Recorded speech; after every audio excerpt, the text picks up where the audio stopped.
Vous écoutez la chaîne 2, il est 12h. Et oui, il est 12h au pied du monument des martyrs, la même heure ici à la chaîne 2 et c'est l'heure d'Infocité. Infocité, le journal de l'info de proximité sur la 95.2. Les titres, la démocratie malienne a 34 ans aujourd'hui, une démocratie acquise après une lutte acharnée par les peuples maliens. Mariam Dao nous fera les récits historiques du 26 mars 1991 dans cette édition. Elles sont des dames battantes, Awa Doumbouya et Mariam Traoré, et elles font bouger les droits des femmes dans leurs domaines d'activité respectifs. Vous les entendrez dans ce journal. Et pour décortiquer la page internationale dans ce journal, Khadija Traoré sera au rendez-vous en fin d'édition. Je vous le disais, le Mali, en tout cas, commémore ce mercredi 26 mars 2025 le 34e anniversaire de la journée des martyrs, journée de lutte pour l'avènement de la démocratie. À la place des martyrs, le président de la transition, le colonel Assimi Goïta, a déposé une gerbe. Le général d'armée Assimi Goïta a déposé une gerbe de fleurs au pied du monument rendant hommage aux victimes de la révolution de 1991. C'était en présence du Premier ministre, le président du CNT, les membres du gouvernement et les diplomates accrédités dans notre pays.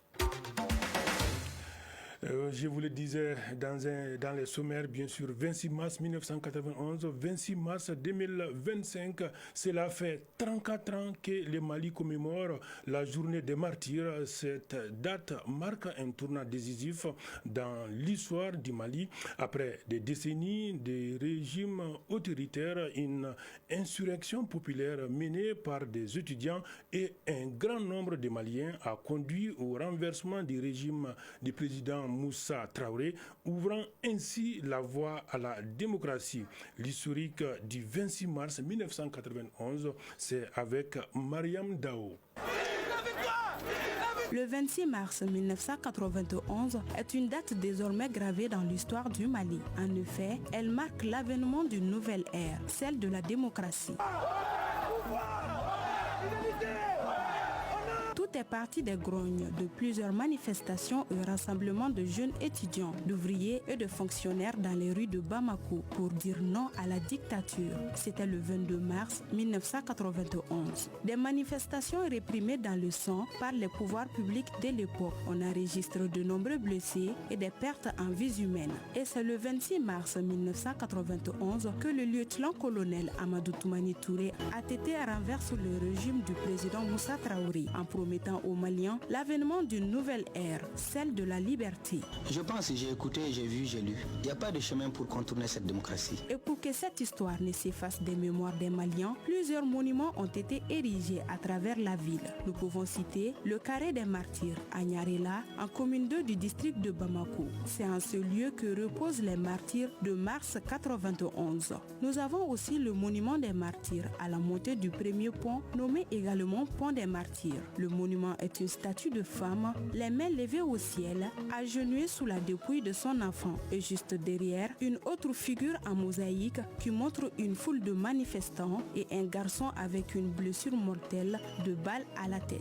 Le stade du 26 mars est parmi les monuments hommages. Il est situé à Ilmadjo, en commune 6 du district de Bamako et constitue l'un des plus grands stades du Mali. La journée des martyrs est commémorée chaque 26 mars au Mali. 34 ans après les faits, les parents des victimes et les autorités célèbrent la journée à travers des conférences-débats en souvenir aux acteurs de la Révolution. Le 26 mars 1991 demeure ainsi un symbole puissant de la lutte pour la démocratie au Mali.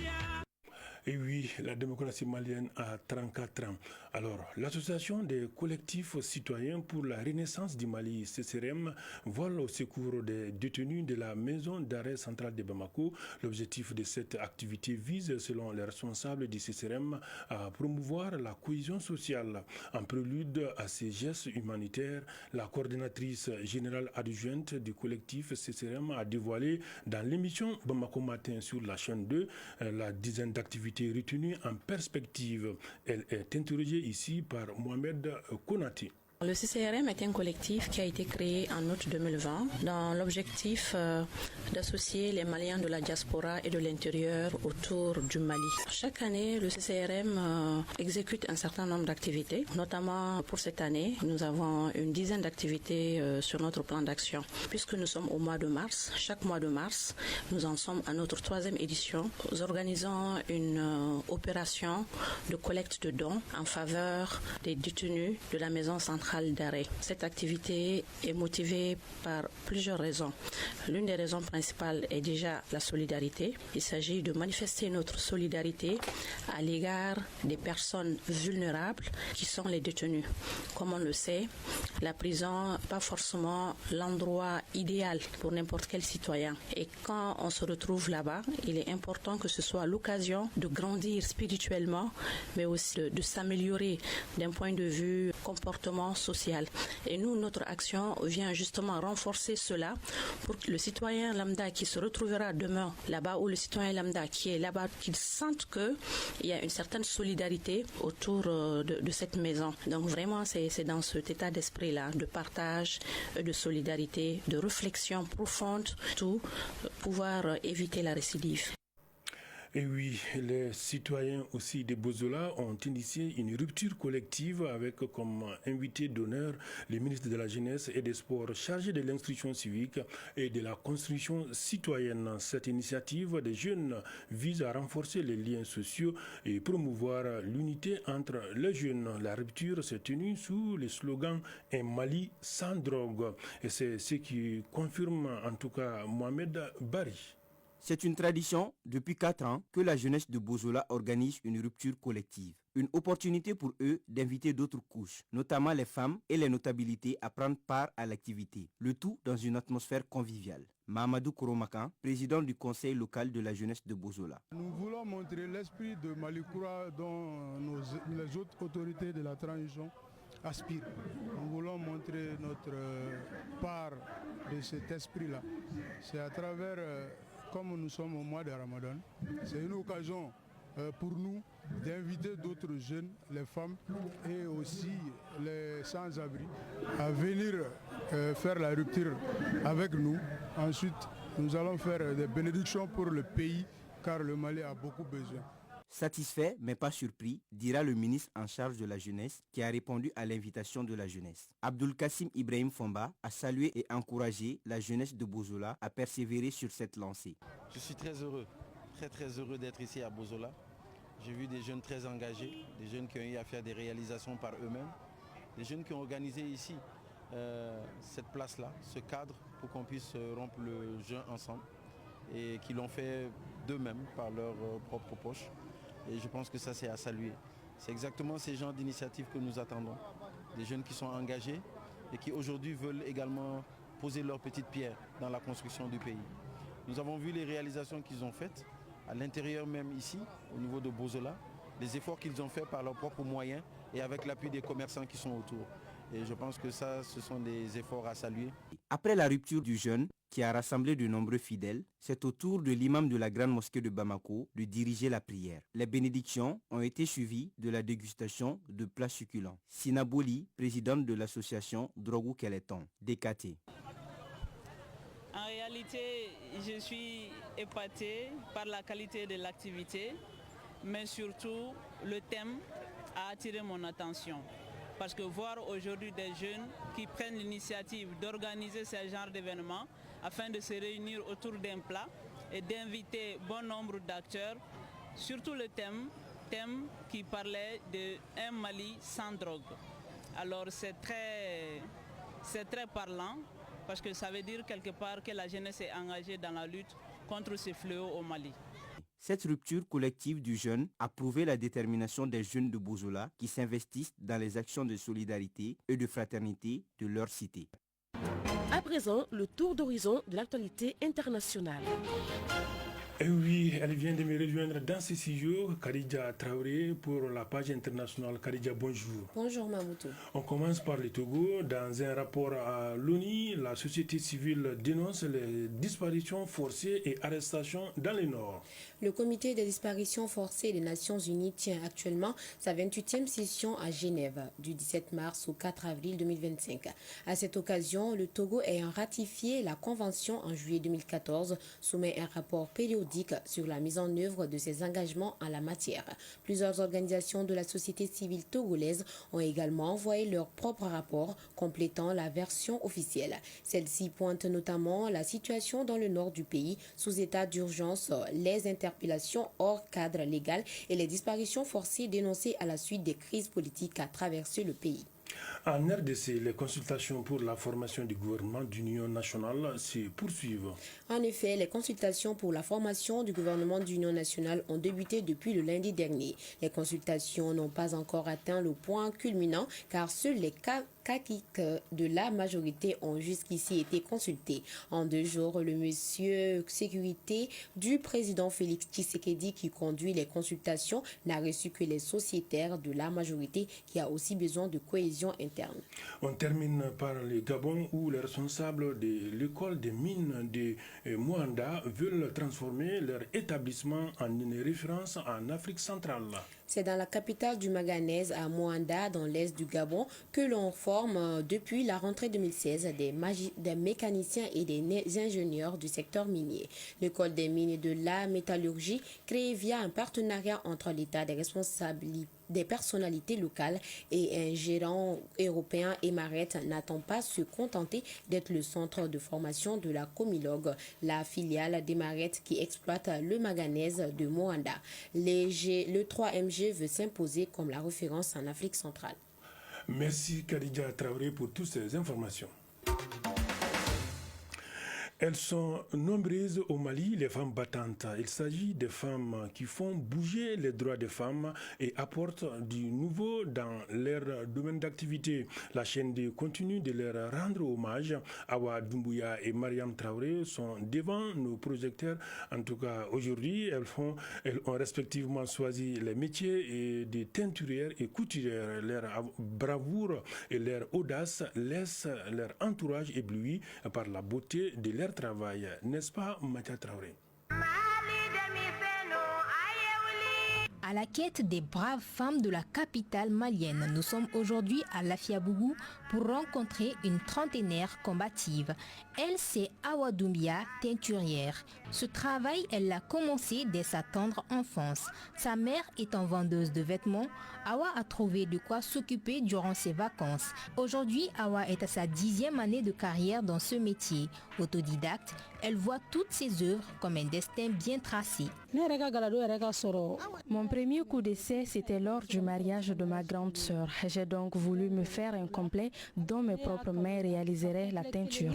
À l'époque, on avait une voisine qui était elle aussi teinturière. Je l'ai approchée en lui demandant de m'expliquer comment réaliser de la teinture bleue sur un habit. J'ai pris bonne note de ses explications et je l'ai appliquée sur un bazin de 4 mètres. Ensuite, je l'ai amenée chez un repasseur traditionnel du nom de Tcheblin. Quand je me suis présentée au mariage, ma tenue était juste magnifique.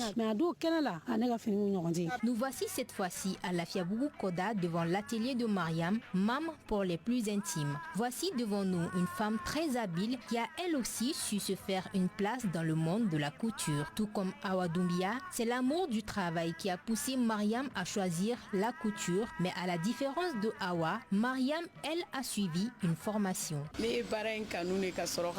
Depuis toute petite, je faisais la couture avec ma tante. Quand je me suis mariée, je me suis inscrite dans un centre de formation. Après l'obtention de mon diplôme, j'ai décidé d'ouvrir mon propre atelier de couture. On l'a fait à 3. Maintenant, je suis toute seule. Revenons sur le lieu de travail de Awa. C'est sous un soleil cuisant qu'elle fait un travail remarquable. Entourée de baignoires et de grands fourneaux, elle travaille à la main le tissu blanc du bazin en coton. Un travail laborieux qui lui permet de mieux vivre et connaître les réalités de la vie. Je remercie Dieu pour ce courage. J'arrive à tirer mon épingle du jeu sans faire recours à quiconque. J'arrive surtout à nourrir d'autres personnes et c'est assez important pour moi. Je dirais aux femmes de travailler car de nos jours, le travail des femmes intéresse encore plus les hommes que les femmes elles-mêmes. Mariam, quant à elle, évolue dans un environnement couvert et ça lui fait environ 15 années dans la confection des vêtements au moyen de la couture. Cette expérience et ce savoir-faire, Mariam a décidé de les partager avec d'autres personnes qui aujourd'hui possèdent leur propre atelier de couture. Et parmi ces apprenants, nous avons trouvé Bintou Kourouma, sa fille. Bintou a abandonné ses études et elle n'éprouve aucun regret de ce choix. Difficile donc pour nous de lui arracher un mot. Elle préfère se concentrer sur ce qu'elle sait faire de mieux, la couture. Qu'elle soit teinturière ou couturière, les proches de nos deux femmes inspirantes ont profité de notre micro pour exprimer leur gratitude. Mamoudoubia, proche collaboratrice. Awa est plus qu'une collaboratrice pour moi. En plus de son travail, elle nous aide énormément dans tout ce que nous entreprenons. Abiba Traoré, belle-sœur. Son travail n'entrave en rien sa vie de foyer. Elle fait tout à la perfection. C'est d'ailleurs elle qui confectionne tous nos vêtements. Ce lien entre savoir et savoir-faire que Awa et Mariam cultivent volontiers est surtout cohérent. Ils participent à la légitimation des métiers d'une pratique qui se structure. Elles ont le même slogan, celui de rester indépendantes et surtout autonomes.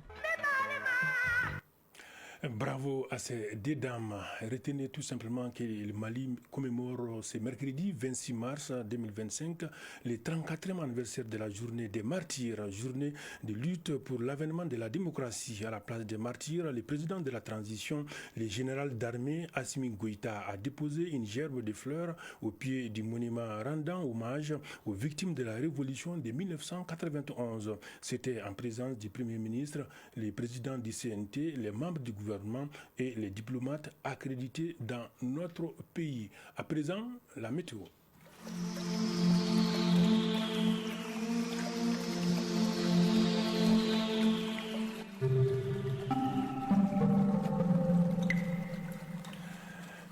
Voilà, les thermomètres affichent aujourd'hui 32 degrés Celsius sur Bamako et environ. La maximale attendue sera de 37 degrés et quant au soleil, il se couchera à 18h44 minutes.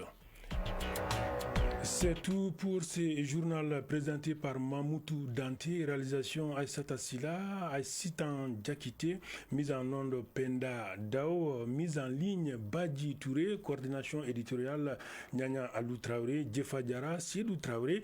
Et tout à l'heure, ne vous déconnectez pas, ça sera magazine des sports sur la chaîne 2 avec Bourema Diallo et Moussa Diabati.